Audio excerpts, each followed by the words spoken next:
मित्रांनो नमस्कार. नुकतीच रिझर्व्ह बँकेचे नवनियुक्त गव्हर्नर संजय मल्होत्रा यांच्या अध्यक्षतेखालील मौद्रिक धोरण समितीनं रेपो दरामध्ये 0.25 ज्याला आपण पाव टक्क्याची कपात म्हणू शकतो, तरी पाव टक्क्याची कपात घडवून आणली आणि या चर्चेला एक प्रकारे उधाण आणलं. का बरं? कारण ही जी कपात आहे, रेपो दरामध्ये होणारी कपात चक्क 5 वर्षांनंतर घडून आली आणि म्हणून या घटनेला खूप विशेष महत्व आहे. आणि त्या अनुषंगाने आपण रेपो दर ही संपूर्ण कन्सेप्ट काय आहे आणि आता कन्सेप्ट जेव्हा आपण क्लिअरच करण्याचा प्रयत्न करतोय, तर त्या आधारे पुन्हा आपण त्याच्याशी मिळती जुळती जी कन्सेप्ट आहे, एक आहे बँक दर, दुसरी रेपो दर ज्याच्यावर आपण बोलणार आहोत, आणि तिसरी रिव्हर्स रेपो दर. या तिन्ही कन्सेप्टला आपण थोडं डिस्कस करण्याचा आपण प्रयत्न करूयात. पहिली कुठली म्हटलं तर पहिली आहे बँक दर. बँक दर जिला आपण बँक रेट म्हणतो इंग्रजीमध्ये. दुसरी कन्सेप्ट आहे रेपो दर, ज्यावर आपण रेपो दर रेपो रेट म्हणतो आपण इंग्रजीमध्ये त्याला. आणि तिसरी कन्सेप्ट रिव्हर्स रेपो दर जिला आपण इंग्रजीमध्ये रिव्हर्स रेपो रेट असं म्हणतो. बघा, पहिली गोष्ट अशी की बाबा हे जे दर आहेत, ठीक आहे, आपण काय म्हटलं मी सुरुवातीलाच हेडलाईन सांगते वेळेस की बाबा हा जो रेपो दर आहे, या रेपो दरामध्ये कितीची कपात केली तर पाव टक्क्याची. पाव टक्का म्हणजे कशाला म्हणतो आपण? 0.25 म्हणजे 0.25 असं आपण म्हणू शकतो. तर एवढ्याची कपात केली, ठीक आहे. आता पहिली गोष्ट अशी की हे जे दर आहेत, हे दर ठरवते कोण? आरबीआय ठरवते का मग? तर नाही, आरबीआय हे दर ठरवत नाही. आपल्याकडे एक स्वतंत्र, आरबीआयच्या अंडरमध्ये एक स्वतंत्र समिती आहे जिला आपण एमपीसी म्हणतो. एमपीसी बघा, मॉनिटरी पॉलिसी कमिटीला म्हणतात आणि हिला मराठीमध्ये जर आपण सांगायचं झालं तर मौद्रिक धोरण समिती म्हणतो. मौद्रिक धोरण समिती. या समितीची स्थापना 2016 मध्ये झाली. ही जनरली 6 सदस्याच्या मध्ये असतात, ठीक आहे. आणि या समितीला ते अधिकार देण्यात आलेला आहे की बाबा हे जे दर आहेत, बँक दर, रेपो दर, रिव्हर्स रेपो दर, CRR, SLR सारखे सगळे दर ठरवण्याचा अधिकार कोणाला आहे? तर मौद्रिक धोरण समितीला. ही समिती दर ठरवते आणि या दराची अंमलबजावणी मात्र प्रत्यक्षरित्या आरबीआय करते. इथपर्यंत लक्षात आलं असेल तुम्हाला. आता मुद्दा असा की बाबा हा जो दर होता, रेपो दरामध्ये आपण घसरण केलो, कपात केलो. मग 2020 मध्ये, म्हणजे 5 वर्षाच्या आधीची गोष्ट, 2020 मध्ये या दर 6.50% होता. 6.50%. आणि आता जे ही जी कपात आहे, हा जो मायनस आहे, म्हणजे ही कपात केल्यानंतर जे आता सध्या स्थितीला नवे दर आहेत रेपो दर, तो आहे 6.25, 6.25 वाचू शकता तुम्ही, ठीक आहे. तर अशा पद्धतीने आता नवीन रेपो दर आहे, हा लक्षात ठेवा. जर का इकडे तिकडे कुठे तुम्हाला विचारलंच तर माहिती असलं पाहिजे. आता गंमत अशी की बाबा कुणाला बँक दर, कुणाला रेपो दर आणि कुणाला रिव्हर्स रेपो दर म्हणायचं, याचा थोडासा आढावा घेऊया, समजून घेऊया. इकडे बघा, एका बाजूला आपल्याकडे आरबीआय आहे. RBI, reserve bank of India.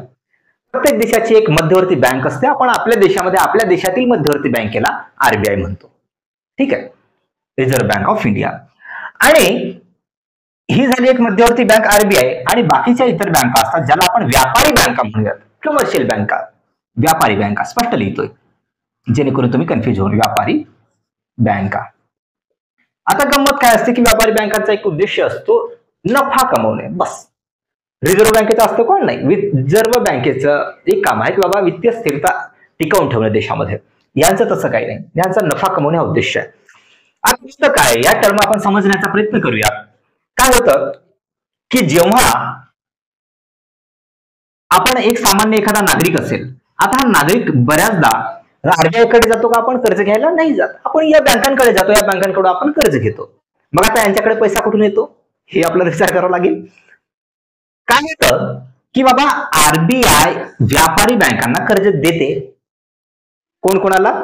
RBI व्यापारी बँकांना कर्ज देते, परंतु जर का हे कर्ज दीर्घ काळासाठी असेल तर, म्हणजे लॉंग टर्म साठी असेल तर, लॉंग टर्म हे जर कर्ज लॉंग टर्म साठी असेल तर या कर्जाच्या दराला, म्हणजे बघा आरबीआय व्यापारी बँकांना कर्ज देते, हे दीर्घकाळासाठी देते आणि या कर्जावर जे व्याज आकारते, जो दर आकारते व्याजाचा, ज्या दराने व्याज आकारते त्या दराला आपण काय म्हणतो, बँक दर म्हणतो, बँक दर. लक्षात आलं तुमच्या? आरबीआय व्यापारी बँकांना कर्ज देते आणि लॉंग टर्म साठी, हे कर्ज कसं असते, लॉंग टर्म साठी, आणि या कर्जावर जो ज्या दरानं व्याज आकारते त्याच दराला आपण बँक दर म्हणतो. ठीक आहे. मग पुन्हा काय होतं की बाबा आरबीआय व्यापारी बँकांना कर्ज दिले. आता दुसरी कंडिशन बघूयात. आता दुसरी ही झाली कन्सेप्ट आपली क्लिअर. आता बघा आरबीआय व्यापारी बँकांना कर्ज देतच आहे. हा यारो समजते तुम्हाला? हा बाण कुठे जात आहे? रिझर्व्ह बँकेकडून व्यापारी बँकांकडे जात आहे. तर आरबीआय व्यापारी बँकांना कर्ज देत आहे, मात्र हे कर्ज कसं असते, शॉर्ट टर्म साठी असते, लघु कालावधीसाठी असते. लघु कालावधी म्हणतो ना आपण मराठीमध्ये त्याला, शॉर्ट टर्म. शॉर्ट टर्म म्हणजे बघा आरबीआयनं व्यापारी बँकांना कर्ज दिलेत, हे शॉर्ट टर्म साठी आहेत, कमी कालावधीसाठी आहेत. आणि या कर्जावर जेव्हा आरबीआय व्यापारी बँकांकडून व्याज आकारते, व्याज घेते आणि ज्या दराने व्याज घेते, ज्या दराने व्याज आकारते त्याच दराला आपण काय म्हणतो, रेपो दर म्हणतो. परंतु बघा अट, बघा इथं अट काय आहे आपली, की बाबा इथं एकच अट आहे की हा कर्ज कसा असेल, शॉर्ट टर्म असेल. लॉंग टर्म साठी आपण काय म्हटलं, बँक दर. शॉर्ट टर्म साठी जेव्हा कर्ज दिलं व्यापारी बँकांना आरबीआयनं, तेव्हा आपण काय म्हणतोय आता, याला रेपो दर. तिसरी जी कन्सेप्ट उरली आहे आपली ती आहे रिव्हर्स रेपो दर. रिव्हर्स रेपो दर म्हणजे काय, तर बघा काय होतं की आतापर्यंत आपण दोन्ही कन्सेप्ट मध्ये पाहिलं की आरबीआय व्यापारी बँकांना कर्ज देते, मात्र रिव्हर्सचा अर्थ काय होतो बघा, रिव्हर्स घेणे. आपण गाडी रिव्हर्स घेणे सारखं म्हणतो. रिव्हर्स घेणे म्हणजे मागे घेतो ना आपण. रिव्हर्स घेणे याचा अर्थ थोडं समोर घेणे थोडी नव्हतं, मागे घेणं. म्हणून आपण असा अर्थानं समजूया की आरबीआय व्यापारी बँकांकडून कर्ज घेते. बघा लक्ष द्या, देत नाही. आता व्यापारी बँकांकडून आरबीआय कर्ज घेते आणि हे कर्ज जे आहे हे शॉर्ट टर्म साठी घेते, लॉंग टर्म साठी नव्हे. हे जे कर्ज आहे शॉर्ट टर्म साठी, शॉर्ट टर्म साठी कर्ज घेत आहे कोण, आरबीआय. आणि या कर्जावर, हा जो कर्ज आहे या कर्जावर जो व्यापारी बँकांना आरबीआय व्याज भरून देते, ज्या दराने व्याज भरून देते व्यापारी बँकांना, त्या दराला आपण म्हणतो रिव्हर्स रेपो दर. Reverse repo rate, RRR. कशाला, शॉर्ट टर्म कर्ज आहे. कर्ज कसं आहे, शॉर्ट टर्म आहे. कोण घेतं, आरबीआय घेतं. कोणाकडून घेतं, व्यापारी बँकांकडून घेतं. आणि जो व्याज भरून देतं, ज्या दराने घेतं, ज्या व्याजाच्या दराने कर्ज घेतं, त्यालाच आपण रिव्हर्स रेपो रेट म्हटलं. अशा पद्धतीने तिन्ही कन्सेप्ट, एक आहे बँक दर, एक आहे रेपो दर आणि तिसरा आहे रिव्हर्स रेपो दर. एवढं क्लिअर झालं असेल तुम्ही. जर आपण कोणत्या सेन्सने बोलत होतो, रेपो दराच्या सेन्सने बोलत होतो की कपात कुठे केली, रेपो दरामध्ये केली. आता तुम्ही म्हणाल की बाबा सर हे ठीक आहे, आता कन्सेप्ट समजले आम्हाला, आता कपात केली याचे फायदे काय होतील. मग हा महत्वाचा मुद्दा आहे की रिझर्व्ह बँकेनं कपात तर केली, आता कपात केली त्याचे फायदे काय किंवा नुकसान काय. तर हे समजण्यासाठी तुम्हाला अगदी थोडक्यात बघा काय होतं की बाबा चलनवाढ आणि चलनघट हे दोन शब्द आहेत, एक प्रचलित आहेत. एक आहे चलनवाढ आणि दुसरा आहे चलनघट. म्हणजे दोन शब्द जर तुम्हाला माहिती नसतील तर मग हे तुम्हाला समजणार आहे, त्यासाठी मला हे सांगावं लागत आहे. चलनवाढ होते म्हणजे नेमकं काय, चलनवाढीचा संबंध थेट भाववाढीसोबत आहे. म्हणजे एकंदरीत लोकांजवळ पैसा वाढतो, म्हणजे मार्केटमध्ये पैसा वाढतो. सेवांच्या म्हणजे वस्तू प्लस सेवा यांच्या जेव्हा किमती वाढतात तेव्हा त्याला आपण चलनवाढ म्हणतो. यांच्या जेव्हा किमती पडतात, किमती कमी होतात, त्याला आपण चलनघट म्हणतो. नॉर्मली असं होतंय, म्हणजे मार्केटमध्ये पैसाच नाही लोकांकडे, मग खर्च कुठून करतील बा, तर मग तेव्हा वस्तूंच्या किमती कमी होतात. त्याला चलनवाढ आणि चलनघट अशा दोन कन्सेप्ट मध्ये आपण मोडतो. त्याला विस्तृत थोडासा वेगळ्या लेक्चरमध्ये आपल्याला पाहता येईल. ठीक आहे. मात्र काय होतं की आता सपोज आपण समजूयात की मार्केटमध्ये मंदी आहे, मार्केटमध्ये पैसा नाही आहे, मार्केटमध्ये एकंदरीत ग्रोथ होत नाही इकॉनॉमीची. अशा वेळी आता यांच्याकडे पर्याय काय आहे, मी म्हटलं की बाबा आरबीआय कडून कर्ज कोण घेतात, व्यापारी बँका. आणि व्यापारी बँका कर्ज घेतल्यानंतर कोणाला देतात, नागरिकांना देतात. म्हणजे या पैशानं, जसा हा राम नावाचा व्यक्ती आहे, हा राम काय करेल की बाबा या बँकेमधून कर्ज काढेल आणि एकतर तो घर बांधेल, लग्न करेल, हा करेल, तो करेल, कोणता एखादा उद्योग करेल ना, काही करेल तो. मात्र आता जर आरबीआयनं व्यापारी बँकेला कर्ज दिले, आरबीआयनं व्यापारी बँकेला कर्ज दिले, मात्र जर हा कर्जाचा दर जास्त असेल तर, लक्षात येत आहे, हा कर्जाचा दर जास्त असेल तर काय, म्हणजे जर हा मी म्हंटल की बाबा 8% असेल, जर आरबीआयनं 8% दराने याला कर्ज दिला व्यापारी बँकांना, तर काय होईल, व्यापारी बँकांना ते कर्ज महाग होतात. आणि जर व्यापारी बँकांनाच कर्ज महाग झाले तर व्यापारी बँकेला तर लोकांना कर्ज द्यायचे आहे, मग जेवढ्यानं घेतलं तेवढ्यानं देणार आहे का व्यापारी बँक? नाही ना. अरे काहीतरी कमवेल ना. मी तुम्हाला आधीच सांगितलं की व्यापारी बँकेचा सर्वात महत्वाचं उद्देश काय आहे, प्रॉफिट, नफा कमवणे. आणि जर हे का 8% दराने घेतलं असेल तर ऑब्व्हियसली कमीत कमी 10% दराने ते नागरिकांना देणार आहे ना. म्हणजे ही काय देईल, 10% दराने दिलं. मग आता मला सांगा, जर 10% दरानं रामला कर्ज मिळाला बँकेकडून तर राम बर्बाद होईल की नाही? तो कर्जच घेणार नाही, तो घर बांधणार नाही, तो उद्योग धंदा करणार नाही, काहीच करणार नाही. मग जर रामकडे पैसाच आला नाही तर राम मार्केटमध्ये जाईल का, कपडे घेईल का, काहीतरी चाय तरी पिईल का तो बिचारा? त्याच्याजवळ पैसेच राहणार नाही ना. आणि म्हणून दुसरी कंडिशन बघा, थेट या वाक्याला टच करूयात आपण.